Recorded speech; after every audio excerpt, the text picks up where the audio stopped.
বিএনপির মহাসচিব মির্জা ফখরুল ইসলাম আলমগীর উনি বলেছিলেন যে এই আন্দোলনের সাথে আমাদের সম্পর্ক নাই, এটা ছাত্রদের আন্দোলন। তার ওই বক্তব্য সঠিক ছিল মাননীয় স্পিকার। তার ওই সময়ে কৌশলগত অবস্থান এটাই সঠিক ছিল। উনি ওই সময় এই বক্তব্যই প্রয়োজন ছিল। এটাতে তো আমাদের কোনো দ্বিমত নাই।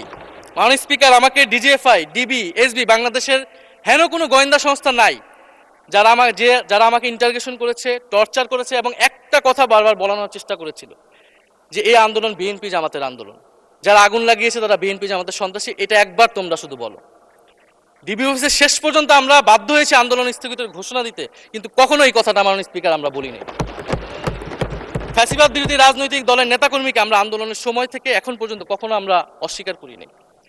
কিন্তু একটা জায়গা আমরা ফারাক করতে চাই, যে এই গণ অভ্যুত্থান কোনো দলীয় আন্দোলন নয়। 90-এর গণ অভ্যুত্থান, 69-এর গণ অভ্যুত্থান থেকে এই গণ অভ্যুত্থানের পার্থক্য রয়েছে মাননীয় স্পিকার। এই গণ অভ্যুত্থানে ফ্যাসিবাদ বিরোধী রাজনৈতিক দলের নেতাকর্মীরা নেতৃত্বে নয়, সামনে পিছনে ছিল মাননীয় স্পিকার। সামনে সাধারণ জনগণ ছিল, ছাত্ররা ছিল। ফলে সেই হিসেবেই এই গণ অভ্যুত্থানকে স্বীকৃতি দেওয়া উচিত। আমাদের দুর্ভাগ্য, এই দুর্নীতিবাজ, অপদার্থ, মিথ্যুক, গণহত্যার দোসর এখনো বাংলাদেশের রাষ্ট্রপতি। একটা নির্বাচিত সরকার মাননীয় স্পিকার। এখন তো চাইলেই বিএনপি রাষ্ট্রপতি পরিবর্তন করতে পারে সরকার, এবং আমরা বিশ্বাস করি বিএনপিতে সেই ধরনের যোগ্য আস্থাভাজন ব্যক্তি নিশ্চয়ই রয়েছে। যারা শহীদ হয়েছিলেন, শহীদ পরিবারদের যে সকল সুযোগ সুবিধা দেওয়া হয়েছিল অন্তর্বর্তী সরকার থেকে, সেই সব কিছু অব্যাহত থাকবে এবং বর্তমান সরকার সেটা আরো বৃদ্ধি করবে মাননীয় স্পিকার, শহীদ পরিবার এবং আহত যোদ্ধাদের জন্য। মাননীয় স্পিকার, আমি যখন ইন্টারমিডিয়েটে পড়ি, খালেদা জিয়া তখন গ্রেফতার হন এবং তার পরের দিন আমার বাবা রাজনৈতিক মামলায় গ্রেফতার হন। আমার মা আমাকে নিয়ে থানায়, কোর্টে এবং কারাগারে আমি আমার মায়ের সাথে ঘুরেছি মাননীয় স্পিকার। আমি জানি আমার এই অভিজ্ঞতা বাংলাদেশের লাখ লাখ মানুষের, ফ্যাসিবাদ বিরোধী আন্দোলন রাজনৈতিক কর্মী যারা রয়েছে তাদের সকলের একই অভিজ্ঞতা মাননীয় স্পিকার। মাননীয় স্পিকার, সেই অভিজ্ঞতা থেকেই বিশ্ববিদ্যালয়ে যখন এসেছি প্রথম, মনে হয়েছে যে এই প্রজন্ম হিসেবে আমাদের একটা দায়বদ্ধতা আছে। আমার সামনে একজন স্বৈর শাসক থাকবে, বাংলাদেশের একজন ছাত্র হিসেবে আমি এটা মেনে নিতে পারিনি মাননীয় স্পিকার প্রথম বর্ষ থেকে। অধিবেশনের দিনের আলোচনায় আমাদেরকে আরো বেশি অবাক করলেন মাননীয় অর্থমন্ত্রী। ফলে অর্থ সেক্টরের কিছু বক্তব্য দিয়ে আলোচনা শুরু করছি। আমরা যখনই ব্যাংকিং খাত বা অর্থ সেক্টরের আর্থিক খাতের কথা আসে, মাননীয় অর্থমন্ত্রী একটা বাক্যই বারবার বলেন যে বিএনপির সময়ে এরকম কোনো রেকর্ড নাই যে আর্থিক খাতে বিশৃঙ্খলা হয়েছে। উনি কিছুক্ষণ আগে অস্বীকার করলেন যে বাংলাদেশ ব্যাংকের গভর্নর একটা রাজনৈতিক নিয়োগ, তাদের দলের নির্বাচন কমিটির সদস্য, এবং তিনি এটা অস্বীকার করলেন। আমি মাননীয় স্পিকার টিআইবির একটা তথ্য আপনাদেরকে দিচ্ছি। বর্তমান সরকারি দলের যারা নির্বাচনের প্রার্থী হয়েছেন তাদের 59.41% ঋণগ্রস্ত, এবং যার বেশিরভাগ হচ্ছে সরকারি দলে। সংসদ সদস্যদের 11,000 কোটি টাকার বেশি ঋণ রয়েছে, যার অধিকাংশই সরকারি দলের। এদের অধিকাংশই ঋণ খেলাপি ছিলেন, নির্বাচনের আগে কিছু টাকা ঋণ দিয়ে পুনঃতফসিল করে নিয়েছেন। এবং বর্তমান যে বাংলাদেশ ব্যাংকের গভর্নর, তার স্পেশালিটিটা কি? তার স্পেশালিটি হচ্ছে এই ঋণ পুনঃতফসিল করা, এটাতে তিনি এক্সপার্ট। ফলে তাকে বাংলাদেশ ব্যাংকের গভর্নর কেন দেওয়া হয়েছে এটা খুব পরিষ্কার মাননীয় স্পিকার। এই যে হাজার হাজার কোটি টাকার ঋণ, সেই ঋণগুলো যাতে ঋণ পুনঃতফসিল করতে পারে, সেই সুযোগ সুবিধাটা করে দেওয়ার জন্যই বাংলাদেশের ইতিহাসে প্রথমবারের মতো একজন ব্যবসায়ীকে বাংলাদেশ ব্যাংকের গভর্নর দেওয়া হয়েছে। ফলে জাতির সামনে এই জিনিসগুলো পরিষ্কার হয়েছে। এখন সামনের আর্থিক খাতে আরো নিয়োগ তারা কি বিবেচনায় দিবেন, এই জন্য আমরা তাদের উপর আর আস্থা রাখতে পারছি না মাননীয় স্পিকার। মাননীয় স্পিকার, রাষ্ট্রপতির উপর ধন্যবাদ জ্ঞাপন বক্তব্য, রাষ্ট্রপতির বক্তব্য আমি শুনিও নাই, পড়িও নাই, এবং সেই বক্তব্য দেওয়ার সুযোগ করে দেওয়াকে আমরা প্রত্যাখ্যান জানিয়েছিলাম। আমরা খুব স্পষ্টভাবে বলেছিলাম যে এই রাষ্ট্রপতি অপসারণ প্রয়োজন, তাকে গ্রেফতার করা প্রয়োজন। এই রাষ্ট্রপতির আর কোনো অধিকার নেই বঙ্গভবনে থাকার, এইখানে এসে বক্তব্য দেওয়ার। প্রেসিডেন্ট শাহাবুদ্দিন চুপ্পু তার কিছু কুকীর্তির কথা মাননীয় স্পিকার হাউসের সামনে তুলে ধরছি। তিনি দুদকের কমিশনার ছিলেন। তাকে দুদকের কমিশনারের করা হয়েছিল 3টি অ্যাসাইনমেন্ট দিয়ে। 1 নম্বর হচ্ছে খালেদা জিয়া এবং তারেক রহমানের বিরুদ্ধে দুর্নীতির অভিযোগের শাস্তি নিশ্চিত করা। 2 নম্বর পদ্মা সেতুর দুর্নীতির অভিযোগ থেকে আওয়ামী লীগকে ক্লিন শিট দেওয়া। 3 নম্বর ফখরুদ্দিন মঈনুদ্দিন সরকারের সময় শেখ হাসিনা সহ আওয়ামী লীগ নেতাদের বিরুদ্ধে হওয়া দুর্নীতির মামলাগুলোকে বাতিল করে দেওয়া। এমন একজন ব্যক্তিকে বিএনপি সরকার রাষ্ট্রপতি হিসেবে এখনো মেনে নিচ্ছে মাননীয় স্পিকার। আরেকটি ঘটনা বলি, 2009 সালে শেখ হাসিনার ক্যাঙ্গারু আদালতের নির্দেশে এই শাহাবুদ্দিন চুপ্পুর নেতৃত্বে 3 সদস্যের judicial inquiry commission on minority torture in 2001 করেছিল শেখ হাসিনার ক্যাঙ্গারু কোর্ট। এই প্রতিবেদন অনুসারে বিএনপির 26,000 বিএনপির নেতাকর্মীকে 2001 সালে ক্ষমতায় এসে কয়েক হাজার হিন্দুকে তারা হত্যা করেছে, এজন্য দায়ী করা হয়েছিল মাননীয় স্পিকার। এবং আওয়ামী লীগ এই রিপোর্ট দেশে বিদেশে এই রিপোর্ট ফেরি করে তারা নিজেদের এখানে ক্ষমতায় থাকাটাকে পাকাপোক্ত করেছিল। মাননীয় স্পিকার, এই রাষ্ট্রপতি চুপ্পু এস আলমের হাতে ইসলামী ব্যাংকে তুলে দেওয়ার কারিগর 2 কোটি আমানতকারীকে পথে বসিয়েছিল।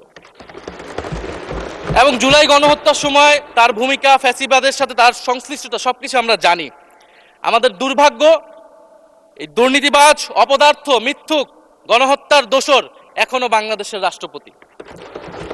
একটা আলোচনা কয়েকবার এসেছে যে রাষ্ট্রপতির অধীনে কেন শপথ নিয়েছি আমরা বলতে এখানে ব্যক্তিগতভাবে আমার কথাই বলেছে, কারণ আমি এখানে শপথ নিয়েছিলাম।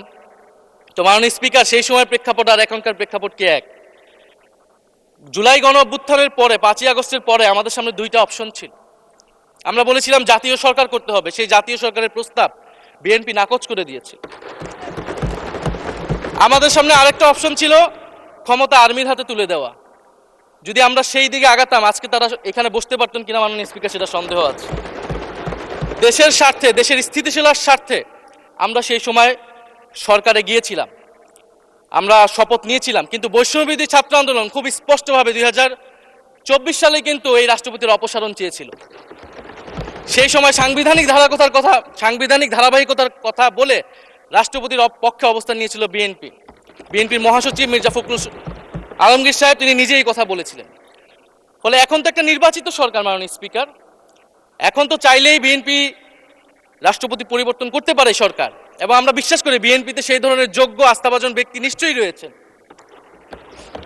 এবং সরকার দলের সদস্যরা অনেকে গৌরবের সাথে বলেছেন যে যেই রাষ্ট্রপতি জিয়াউর রহমানের বিরোধিতা করেছেন সেই রাষ্ট্রপতি এখন জিয়াউর রহমানের প্রশংসা করছে। মাননীয় স্পিকার, গাধাকে দিয়ে আপনি হাল চাষ করিয়ে এটার মধ্যে কোনো বাহাদুরি নাই। এটা আপনাদের দেউলিয়ত্ব, সরকারের দেউলিয়াত্ব যে সরকার এখনো রাষ্ট্রপতি পরিবর্তন করতে পারছে না। মাননীয় স্পিকার, এই অধিবেশনের পুরোটা সময় যদি আমরা সংস্কার, গণভোট, জুলাই সনদ, 72-এর সংবিধান নিয়ে অনেক কথা বলেছি। এবং একটা বিষয় আমার কাছে খুবই অদ্ভুত লেগেছে, কিছু মাননীয় সংসদ সদস্য তারা 72-এর সংবিধানকে 71-এর সাথে মিলিয়েছে। মাননীয় স্পিকার, আমার জানা নেই আসলে তারা কোন বিবেচনা থেকে এটি মিলিয়েছেন। এটা তো সবসময় আওয়ামী লীগ মিলিয়েছে মাননীয় স্পিকার। তারা 72-এর সংবিধানকে 71-এর ফসল হিসেবে 71-এর চেতনার সাথে মিলিয়েছে।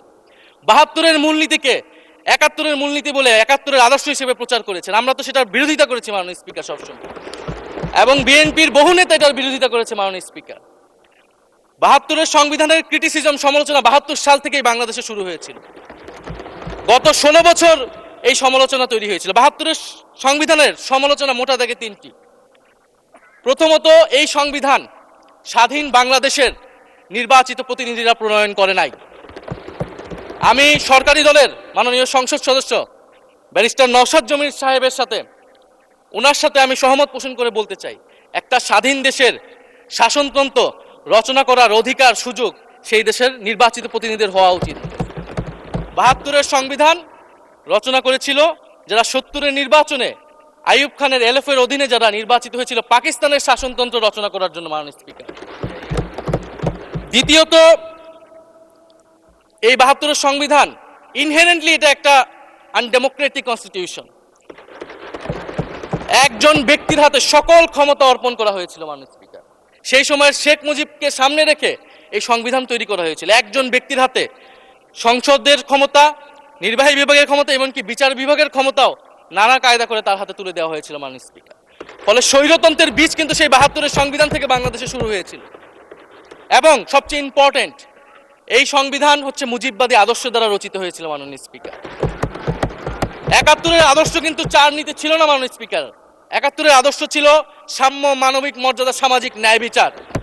৭২-এর সংবিধান এসে বলা হলো জাতীয়তাবাদ, বাঙালি জাতীয়তাবাদ, ধর্মনিরপেক্ষত্ব, গণতন্ত্র এবং সমাজতন্ত্র, এবং এটার বিরুদ্ধে বিদ্রোহ করেছিলেন মেজর জিয়াউর রহমান।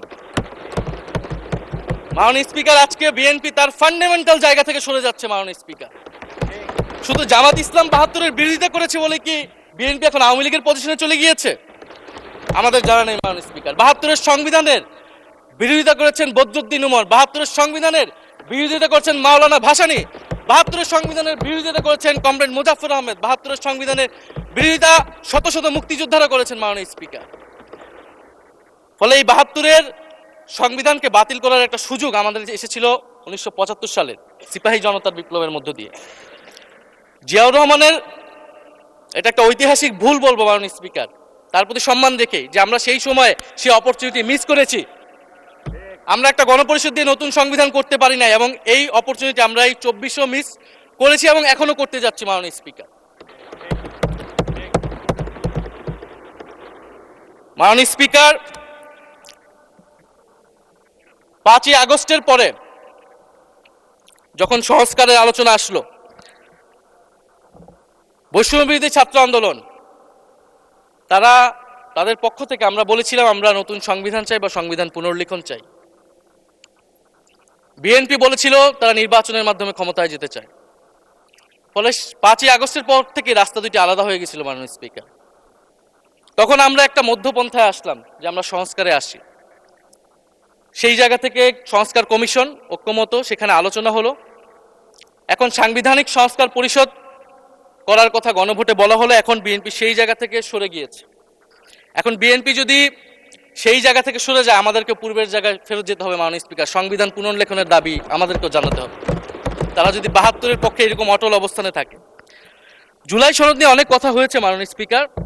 জুলাই সনদ, জাতীয় জুলাই সনদ, আমরা যেদিন স্বাক্ষর হয়েছিল, আমরা জাতীয় নাগরিক পার্টি সেদিন স্বাক্ষর অনুষ্ঠানে যাইনি মাননীয় স্পিকার, এবং পরবর্তীতে আমরা স্বাক্ষর করেছি বলা যায় না, আমরা সেখানে আমাদের কমেন্টটা দিয়ে এসেছিলাম মাননীয় স্পিকার।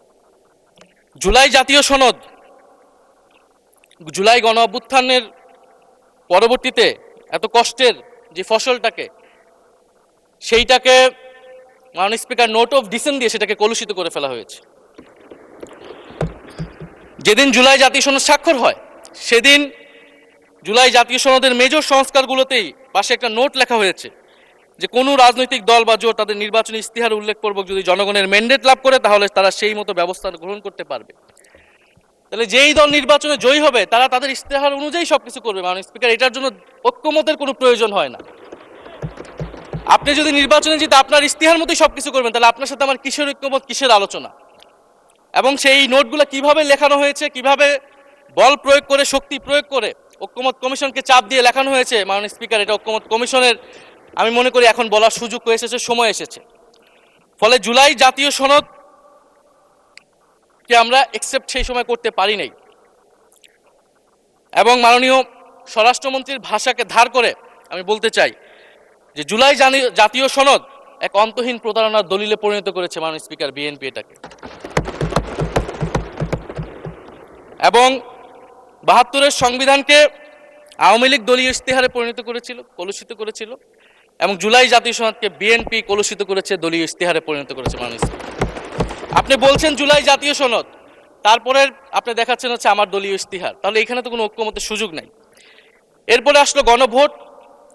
গণভোটের আদেশ নিয়ে সমালোচনা আছে, এবং এই সমালোচনা আমরাও করেছি যে রাষ্ট্রপতি এই ধরনের অর্ডার দিতে পারে কিনা। কিন্তু গণভোটটাকে সবাই মেনে একটা কনসেনসাসের ভিত্তিতেই তো আমরা এই গণভোটে সবাই মিলে অংশগ্রহণ করলাম মাননীয় স্পিকার। বিএনপি এবং তৎকালীন বিএনপির বর্তমান মাননীয় প্রধানমন্ত্রী এবং চেয়ারপারসন তিনি নিজেও সংস্কারের পক্ষে, হ্যাঁ পক্ষে ভোটে প্রচারণা করেছেন। ফলে আপনাদের ইলেকশনের আগে এটা পরিষ্কার করা প্রয়োজন ছিল যে এই গণভোট আপনারা মানেন না, এই গণভোটে হ্যাঁ বা না জিতুক এটার সাথে আপনাদের কোনো সম্পর্ক নাই। ওনারা কিন্তু মাননীয় স্পিকার সেটা করেননি। ফলে জুলাই গণভোট এটা রাজনৈতিক সিদ্ধান্ত এবং গণরায়। মাননীয় স্বরাষ্ট্রমন্ত্রী তিনি নিজেই সেই সময় বলেছেন যে গণরায় হচ্ছে সার্বভৌম ক্ষমতা, জনগণের রায় আসলে সেটা সকলেই মেনে নিতে বাধ্য হবে, এমনকি যদি সেটার বিরুদ্ধেও কেউ বিজয়ী হয় তারাও সেটা মেনে নিতে বাধ্য হবে। ফলে আমরা মনে করি যে এই গণভোট অনুসারে যে সাংবিধানিক সংস্কার পরিষদ অতি দ্রুত সময়ের মধ্যে সাংবিধানিক সংস্কার পরিষদ গঠন করা উচিত, এর সুরাহা করা উচিত।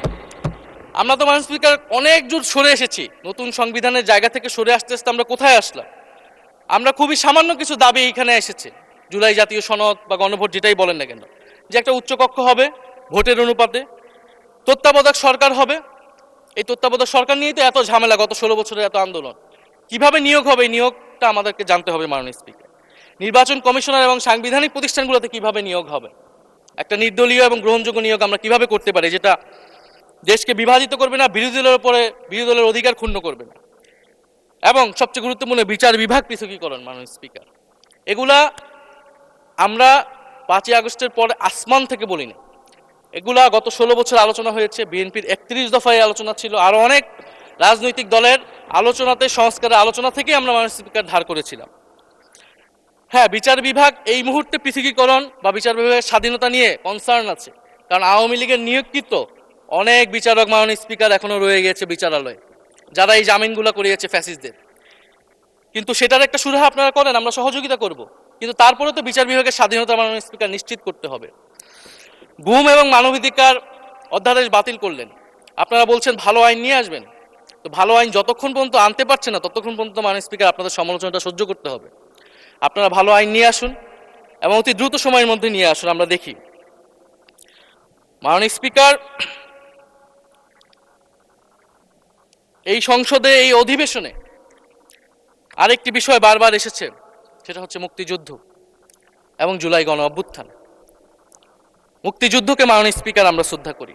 আমরা মনে করি এই প্রজন্ম যারা জুলাই গণ অভ্যুত্থানে অংশগ্রহণ করেছি, জুলাই গণ অভ্যুত্থানের মধ্য দিয়ে মুক্তিযুদ্ধের নতুন রূপ তৈরি হয়েছে, মুক্তিযুদ্ধের নবায়ন হয়েছে। মাননীয় স্পিকার, ফলে মুক্তিযুদ্ধের সাথে জুলাই গণ অভ্যুত্থানের কোনো সাংঘর্ষিক অবস্থান নেই।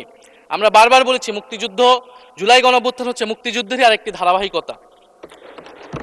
মুক্তিযুদ্ধে আমরা সাম্য মানবিক মর্যাদার কথা বলেছি, জুলাই গণ অভ্যুত্থানে আমরা বৈষম্য বিরোধী গণতান্ত্রিক বাংলাদেশের কথা বলেছি। মাননীয় স্পিকার, কোথায় পার্থক্য, কোথায় আলাদা, এবং কোন ঘটনা বড় কোন ঘটনা ছোট, এটা অহৈতুক তর্ক। মাননীয় স্পিকার, আমরা কেউ বলি নাই যে জুলাই গণ অভ্যুত্থান মুক্তিযুদ্ধের থেকে বড়, বা জুলাই গণ অভ্যুত্থান 90-এর থেকে বড় বা 90-এর থেকে ছোট।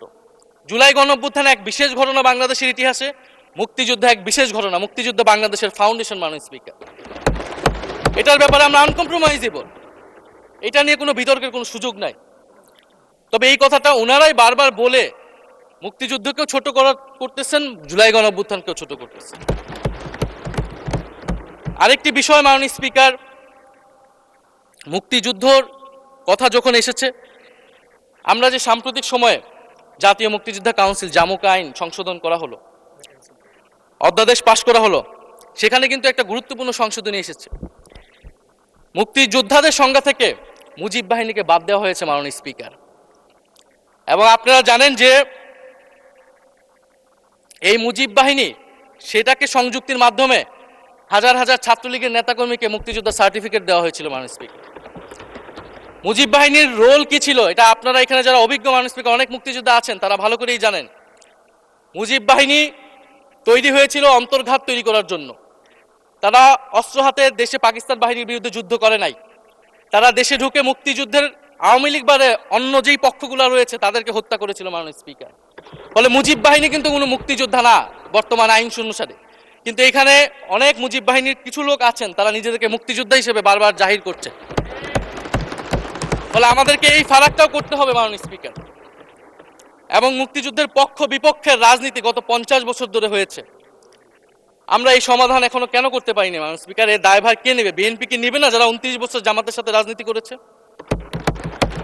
একটা কথা তো এখন সবাই বলে, সাথে থাকলে সঙ্গী, না থাকলে জঙ্গি। ফলে এটার দায়িত্ব ছিল তো উনাদের এই রিকনসিলিয়েশন তৈরি করা, এই প্রশ্নের সুরাহা করা। জুলাই গণ অভ্যুত্থানের পরে স্বাধীনতার 54-55 বছর পরে জাতীয় সংসদে মুক্তিযুদ্ধের পক্ষ আর বিপক্ষ বলে ভাগ থাকবে, এটা তো মাননীয় স্পিকার আমরা প্রত্যাশা করি না, এটা এই প্রজন্ম প্রত্যাশা করে না। আমি মাননীয় স্বরাষ্ট্রমন্ত্রীর সাথে একমত পোষণ করি যে ইতিহাসের এই বিতর্ক আমাদেরকে সমাধান করতে হবে, একপাশে রেখে সামনের দিকে এগিয়ে যেতে হবে এবং এটা সব পক্ষকে এটার জন্য দায়িত্বশীল ভূমিকা পালন করতে হবে। মুক্তিযুদ্ধ যেমন কোনো দেশের ষড়যন্ত্র না, আবার মুক্তিযুদ্ধের নাম করে এদেশে যে লুটপাট ফ্যাসিবাদ কায়েম হয়েছে সেটাও আমাদের ভুলা যাবে না। মাননীয় স্পিকার,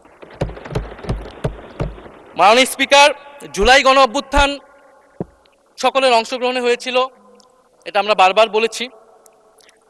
তবে বিএনপির বিভিন্ন সদস্য তারা তাদের আলোচনায় বারবার বলার চেষ্টা করে যে আমরা ছিলাম না, আমরা তো এভাবে ছিলাম এভাবে ছিলাম। এটা তো প্রমাণ করার প্রয়োজন নাই মাননীয় স্পিকার।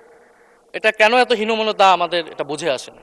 বিএনপি তো অবশ্যই জুলাই গণ অভ্যুত্থানে ছিল, আমাদের সাথেই ছিল এবং সেই সময়ের একটা উক্তি বিএনপির মহাসচিব মির্জা ফখরুল ইসলাম আলমগীর উনি বলেছিলেন যে এই আন্দোলনের সাথে আমাদের সম্পর্ক নাই, এটা ছাত্রদের আন্দোলন। তার ওই বক্তব্য সঠিক ছিল মাননীয় স্পিকার। তার ওই সময়ে কৌশলগত অবস্থান এটাই সঠিক ছিল, উনি ওই সময় এই বক্তব্যই প্রয়োজন ছিল, এটাতে তো আমাদের কোনো দ্বিমত নাই। মাননীয় স্পিকার, আমাকে ডিজিএফআই, ডিবি, এসবি, বাংলাদেশের হেন কোনো গোয়েন্দা সংস্থা নাই যারা আমাকে ইন্টারগেশন করেছে, টর্চার করেছে এবং একটা কথা বারবার বলানোর চেষ্টা করেছিল যে এই আন্দোলন বিএনপি জামাতের আন্দোলন, যারা আগুন লাগিয়েছে তারা বিএনপি জামাতের সন্ত্রাসী। এটা একবার তোমরা শুধু বলো। ডিবি অফিসের শেষ পর্যন্ত আমরা বাধ্য হয়েছি আন্দোলন স্থগিতের ঘোষণা দিতে, কিন্তু কখনো এই কথাটা মাননীয় স্পিকার আমরা বলিনি। ফ্যাসিবাদ বিরোধী রাজনৈতিক দলের নেতাকর্মীকে আমরা আন্দোলনের সময় থেকে এখন পর্যন্ত কখনো আমরা অস্বীকার করিনি। কিন্তু একটা জায়গা আমরা ফারাক করতে চাই যে এই গণ অভ্যুত্থান কোনো দলীয় আন্দোলন নয়। 90-এর গণ অভ্যুত্থান, 69-এর গণ অভ্যুত্থান থেকে এই গণ অভ্যুত্থানের পার্থক্য রয়েছে মাননীয় স্পিকার। এই গণ অভ্যুত্থানে ফ্যাসিবাদ বিরোধী রাজনৈতিক দলের নেতাকর্মীরা নেতৃত্বে নয়, সামনে পিছনে ছিল মাননীয় স্পিকার, সামনে সাধারণ জনগণ ছিল, ছাত্ররা ছিল। ফলে সেই হিসেবেই এই গণ অভ্যুত্থানকে স্বীকৃতি দেওয়া উচিত। এখন যদি বলা হয় যে অমুকের নেতৃত্বে এই গণ অভ্যুত্থান হয়েছে, আমাদের লোকেরা এই গণ অভ্যুত্থান করেছে, এটা মাননীয় স্পিকার এই গণ অভ্যুত্থানের সাথে যারা সাধারণ মানুষ নেমেছিল, যারা শহীদ হয়েছে তাদের সাথে মাননীয় স্পিকার বিশ্বাসঘাতকতা করা হবে। ফলে জুলাই গণ অভ্যুত্থানের সকলের অংশগ্রহণ ছিল। হ্যাঁ, আমাদের অনেক মত পার্থক্য, জুলাই গণ অভ্যুত্থানের পরে আমাদের রাস্তা আলাদা হয়ে গেছে আমরা মনে করি রাজনৈতিকভাবে, কিন্তু গণ অভ্যুত্থান আমরা একসাথেই করেছিলাম মাননীয় স্পিকার। এবং আমি দুইটা কোটেশন বলতে চাই মাননীয় স্পিকার।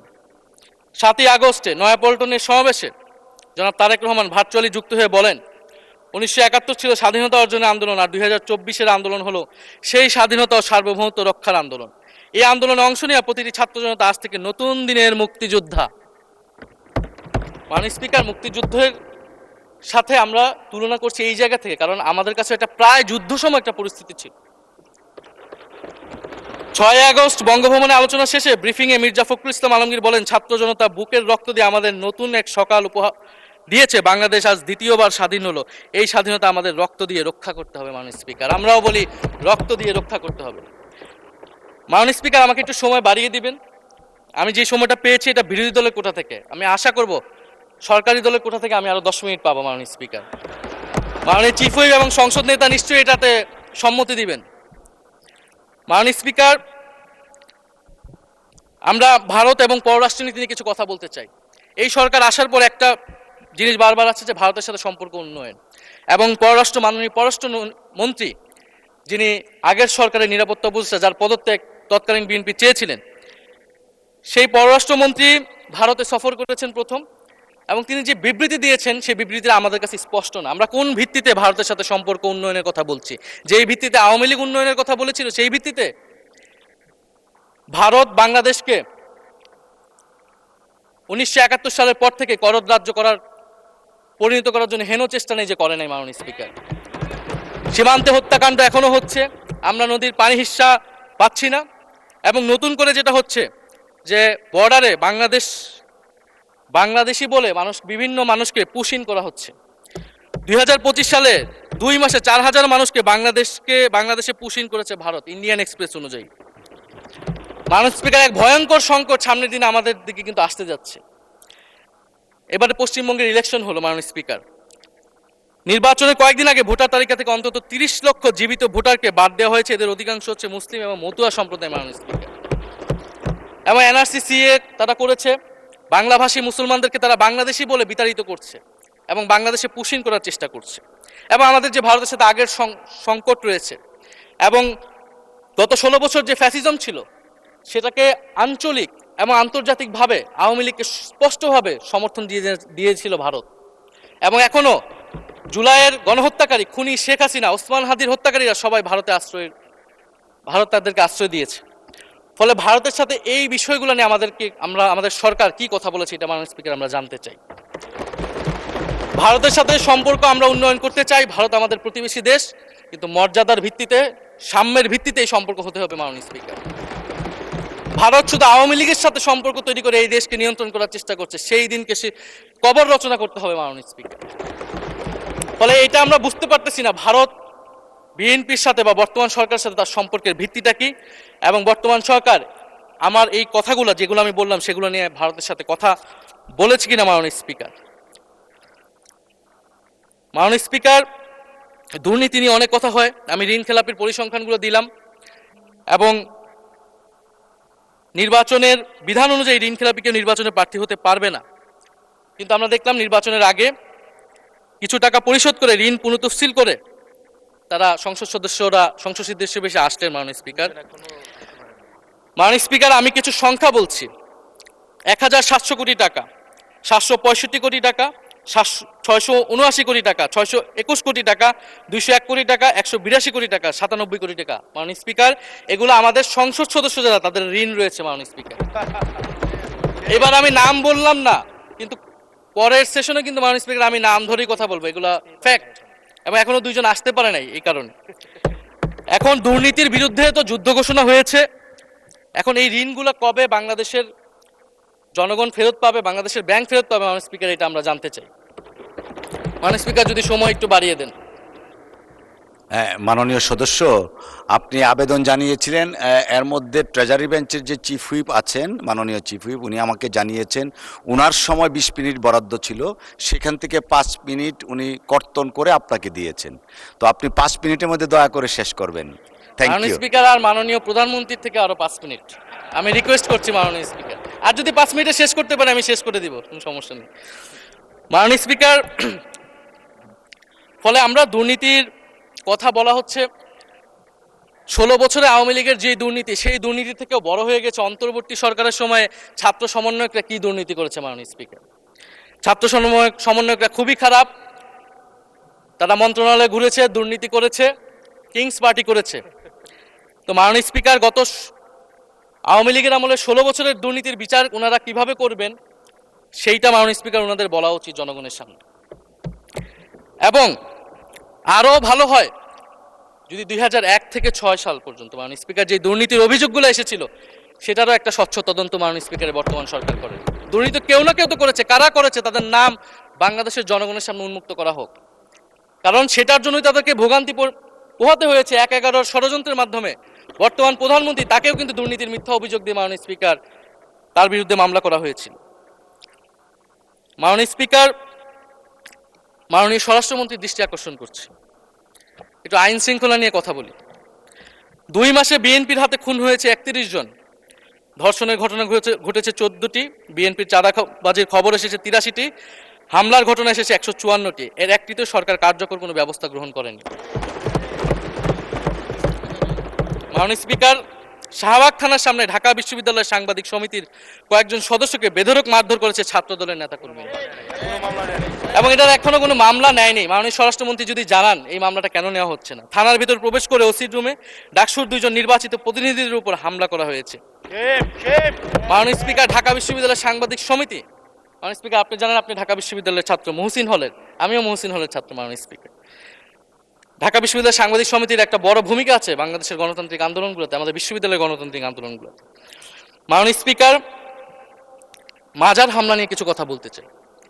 এই সরকারের আমলেও আমরা দেখলাম যে কুষ্টিয়ায় মাজারে হামলা করে একজনকে হত্যা করা হয়েছে। মাননীয় স্পিকার, এটা আমরা নিন্দা এবং প্রতিবাদ জানাই। আমরা কোনো ধর্মীয় বিতর্কে ঢুকবো না, সেটা নিয়ে আমাদের আলেম ওলামাগণ ব্যাখ্যা করবেন, কিন্তু আমরা রুল অফ ল নিয়ে কথা বলতে চাই। মাননীয় স্পিকার, এই ধরনের ঘটনা কোনোভাবেই গ্রহণযোগ্য হতে পারে না। এবং অন্তর্বর্তী সরকারের সময় এই ধরনের ঘটনা অনেক ঘটেছে, আমরা তারও নিন্দা জানাই এবং সকল ঘটনার তদন্ত এবং বিচার হওয়া উচিত মাননীয় স্পিকার এই সময়ের মধ্যে। মাননীয় স্পিকার, জঙ্গিবাদ নিয়ে নতুন করে কথা আসছে, সরকারের প্রতি অনুরোধ থাকবে আপনারা একটু সমন্বয় করে বক্তব্য দিন। স্বরাষ্ট্রমন্ত্রী বলছেন জঙ্গিবাদ নেই, আবার মাননীয় প্রধানমন্ত্রীর উপদেষ্টা বলছেন জঙ্গিবাদ আছে, জঙ্গি আছে। তো ওনাদের বক্তব্যটা পরিষ্কার হলে আমরাও এই বিষয়ে আমাদের অবস্থান বা বক্তব্যটা পরিষ্কার করতে পারবো। তবে একটা জিনিস, যে জঙ্গিবাদের বিরুদ্ধে আমাদের জিরো টলারেন্স মাননীয় স্পিকার। এটা বাংলাদেশের সিকিউরিটি প্রশ্ন এবং এটা সরকার এককভাবে ডিল করতে পারবে না, এটা জাতীয় ঐক্য লাগবে এবং সরকারকে আমরা সর্বাত্মকভাবে সহযোগিতা করবো এই বিষয়ে। তবে বিগত আমলের মতো এবং ওয়ারেন্ট টেররের প্রজেক্ট হিসেবে যাতে বাংলাদেশে কোনো জঙ্গিবাদের নাটক না হয় মাননীয় স্পিকার, এটাও আমাদের মাথায় রাখবে। মাননীয় স্পিকার, আমাদের দেশের প্রধান একটা জনগোষ্ঠী হচ্ছে কৃষক, আমরা সবাই কৃষক পরিবারের সন্তান। সরকার কৃষি কার্ড দিচ্ছে, এটা সরকারকে সাধুবাদ জানাই। তবে সরকার গত বছরের যে দামে কৃষক থেকে ধান এবং চাল কিনেছে, এই বছর ঠিক একই দামে কৃষক থেকে ধান কিনছে, এটার ফলে কৃষকদের কিন্তু মাননীয় স্পিকার লোকসান হচ্ছে। ডিজেলের দাম বৃদ্ধি হয়েছে, সেচ খরচ, সার, বীজ, শ্রমিক মজুরি সব মিলিয়ে মাননীয় স্পিকার বোরো মৌসুমে ধানের উৎপাদন খরচ উল্লেখযোগ্যভাবে বেড়েছে। একদিকে কৃষি কার্ড দিবেন, আরেকদিকে ধানের ন্যায্য মূল্য আপনারা কৃষককে দিবেন না, এটা মাননীয় স্পিকার কোনো সমাধান বলে আমরা মনে করি না। মাননীয় স্পিকার, আমরা জুলাই গণহত্যার বিচার নিয়ে মাননীয় আইনমন্ত্রীকে এখন পর্যন্ত কোনো ব্রিফিং মাননীয় সংসদে করতে শুনি নাই, হয়তো আমার মিস হয়ে যেতে পারে। আমরা আশা করব উনি প্রতি অধিবেশনে সংসদে এবং সংসদের বাইরে, আমাদের ট্রাইব্যুনালের চিফ প্রসিকিউটর আছেন, মাননীয় আইনমন্ত্রীর থেকেও আমরা জুলাই গণহত্যার বিচার প্রক্রিয়া কতটুকু আগাচ্ছে, কিভাবে আগাচ্ছে, এটা নিয়ে আমরা স্বচ্ছ বক্তব্য ওনাদের কাছ থেকে, সরকারের কাছ থেকে মাননীয় স্পিকার আশা করি। আমরা আশা করি মাননীয় স্পিকার, যে জুলাই যারা শহীদ হয়েছিলেন, শহীদ পরিবারদের যে সকল সুযোগ সুবিধা দেওয়া হয়েছিল অন্তর্বর্তী সরকার থেকে, সেই সব কিছু অব্যাহত থাকবে এবং বর্তমান সরকার সেটা আরো বৃদ্ধি করবে মাননীয় স্পিকার, শহীদ পরিবার এবং আহত যোদ্ধাদের জন্য। মাননীয় স্পিকার, আর 2 মিনিট যদি বৃদ্ধি করতেন আমি শেষ করে দিব। 2 মিনিট। জি, 2 মিনিট বৃদ্ধি করা হলো। মাননীয় স্পিকার, আমরা এই জুলাই গণ অভ্যুত্থানে এই প্রজন্ম কর্মসংস্থানের বড় একটা দাবি নিয়ে কিন্তু মাননীয় স্পিকার চাকরির আন্দোলন থেকে আন্দোলনটা শুরু হয়েছিল। ফলে আমরা আশা করব এই সরকারের সময় কর্মসংস্থানের সুরাহা হবে এবং সেটার জন্য আর্থিক খাতে দুর্নীতি বন্ধ করতে হবে, বিনিয়োগ আনতে হবে এবং চাকরিতে স্বজনপ্রীতি, দুর্নীতি এগুলো একদম বন্ধ করতে হবে মাননীয় স্পিকার, সরকারি চাকরিতে বিশেষত। মাননীয় স্পিকার, একটা বিষয় যে সরকার এখন বলে দিচ্ছে যে বিরোধী দল কিভাবে কথা বলবে, কিভাবে বিরোধিতা করবে এবং বিরোধী দলের পতনও হয়ে যাবে, এরকম কথা মাননীয় স্পিকার সংসদে আমাদের শুনতে হচ্ছে। তো বিরোধী দল তো মাননীয় স্পিকার সরকারের প্রেসক্রিপশন অনুযায়ী বিরোধিতা করবে না, সরকারের শিখিয়ে দেওয়ার প্রয়োজন নাই কিভাবে কথা বলবে, কিভাবে বিরোধিতা করবে। বিরোধী দল বিরোধিতা করবে, সমালোচনা করবে, জনগণ এটা ঠিক করবে বিরোধী দলকে কতটুকু সমর্থন দিবে কি দিবে না। এবং বিরোধী দলের রাজনীতি মাননীয় স্পিকার বিএনপি করেছে, আমরা দেখেছি, তখন ছোট ছিলাম। মাননীয় স্পিকার, আমি যখন ইন্টারমিডিয়েটে পড়ি, খালেদা জিয়া তখন গ্রেফতার হন এবং তার পরের দিন আমার বাবা রাজনৈতিক মামলায় গ্রেফতার হন। আমার মা আমাকে নিয়ে থানায়, কোর্টে এবং কারাগারে আমি আমার মায়ের সাথে ঘুরেছি মাননীয় স্পিকার। আমি জানি আমার এই অভিজ্ঞতা বাংলাদেশের লাখ লাখ মানুষের, ফ্যাসিবাদ বিরোধী আন্দোলন, রাজনৈতিক কর্মী যারা রয়েছে তাদের সকলের একই অভিজ্ঞতা মাননীয় স্পিকার। মাননীয় স্পিকার, সেই অভিজ্ঞতা থেকেই বিশ্ববিদ্যালয়ে যখন এসেছি প্রথম, মনে হয়েছে যে এই প্রজন্ম হিসেবে আমাদের একটা দায়বদ্ধতা আছে। আমার সামনে একজন স্বৈর শাসক থাকবে, বাংলাদেশের একজন ছাত্র হিসেবে আমি এটা মেনে নিতে পারিনি মাননীয় স্পিকার প্রথম বর্ষ থেকে। সেই জায়গা থেকে কাজ করেছি জুলাই গণ অভ্যুত্থানে। মাননীয় স্পিকার, আমি আমার এলাকা নিয়ে শুধু শেষ করব, সবাই যেহেতু এলাকা নিয়ে কথা বলে প্রথম আসলে, আমি মাননীয় প্রধানমন্ত্রীর প্রতিবেশী, ঢাকা 17-এর প্রতিবেশী হচ্ছে ঢাকা 11 মাননীয় স্পিকার। সংসদে সরকার দল এবং বিরোধী দলের যেই পরিমাণ বৈষম্য, ঢাকা 17 এবং ঢাকা 11-এর একই পরিমাণ মাননীয় স্পিকার বৈষম্য। ফলে উনি যাতে এই বৈষম্য দূর করেন এবং ঢাকা 11-র জন্য যদি মাননীয় সদস্য 2 মিনিট চেয়েছিলেন, শেষ হয়ে গেছে। আর 2 মিনিট দেওয়া হলো, 2 মিনিটের মধ্যে শেষ করে ফেলেন প্লিজ। স্পিকার, ধন্যবাদ আপনাকে। ফলে এই বৈষম্য উনি সংসদেও দূর করবেন, সংসদেও দূর হবে এবং আমার এলাকাও সেই উন্নয়ন কার্যক্রম হবে। ঢাকা 11 এই গণ অভ্যুত্থানের অন্যতম হটস্পট ছিল রামপুরা, বাড্ডা, ভাটারা এলাকা মাননীয় স্পিকার, যেখানে অনেক প্রাইভেট বিশ্ববিদ্যালয়, মাদ্রাসা, তারা সকলে এসে কিন্তু ফ্যাসিস্টদেরকে প্রতিহত করেছিল। এবং এই অত্র এলাকার নানান সমস্যা, তো সরকারের জায়গা থেকে আমি আশা করব, আমি হয়তো অনেক সমালোচনা করতে পারি, অনেক ভুল ত্রুটি থাকতে পারে, যেহেতু নতুন এসেছি কথা বলছি, তো সেই জায়গা থেকে যাতে আমার এলাকার প্রতি কোনো বিরূপ মনোভাব না থাকে, কোনো বৈষম্য যাতে না হয় মাননীয় স্পিকার। আপাতত ওনারা ওইখানকার যিনি পরাজিত প্রার্থী তাদেরকে দিয়েই বিভিন্ন উন্নয়ন কার্যক্রম করছে প্রশাসক, এই সিটি কর্পোরেশনের প্রশাসক। তা আমার ক্রেডিটের দরকার নাই, কিন্তু উন্নয়ন হলেই মাননীয় স্পিকার চলবে। মাননীয় স্পিকার, আমি সর্বশেষ বলতে চাই, এই প্রথম অধিবেশনে বিশ্ববিদ্যালয় জীবনে ঢাকা বিশ্ববিদ্যালয়ের অনেক স্বপ্ন নিয়ে গিয়েছিলাম। প্রথম মাসে মাননীয় স্পিকার হতাশ হয়েছিলাম, যখন দেখেছি হলের সিস্টেম, যখন দেখেছি বিশ্ববিদ্যালয়ের সিস্টেম। এবং এই সংসদে মাননীয় স্পিকার প্রথম অধিবেশনে আমি অনেক হতাশ হয়েছি। সংসদ সরকারি দলের সদস্যরা যেভাবে স্তুতি করেছে, যেভাবে সংবিধান সংস্কার পরিষদকে বাতিল করে দেওয়া হয়েছে, যেভাবে গণভোটকে অস্বীকার করেছে, মাননীয় স্পিকার আমি আশা করব আমাদের এই হতাশা অতি দ্রুতই শেষ হবে এবং আমরা যেই কমিটমেন্ট জনগণের কাছে করেছি সেই সকল প্রতিশ্রুতি আমরা রক্ষা করে সামনের দিকে এগিয়ে যেতে পারবো। মাননীয় স্পিকার, আপনাকে ধন্যবাদ, এই হাউসের সকলকে ধন্যবাদ। মাননীয় স্পিকার,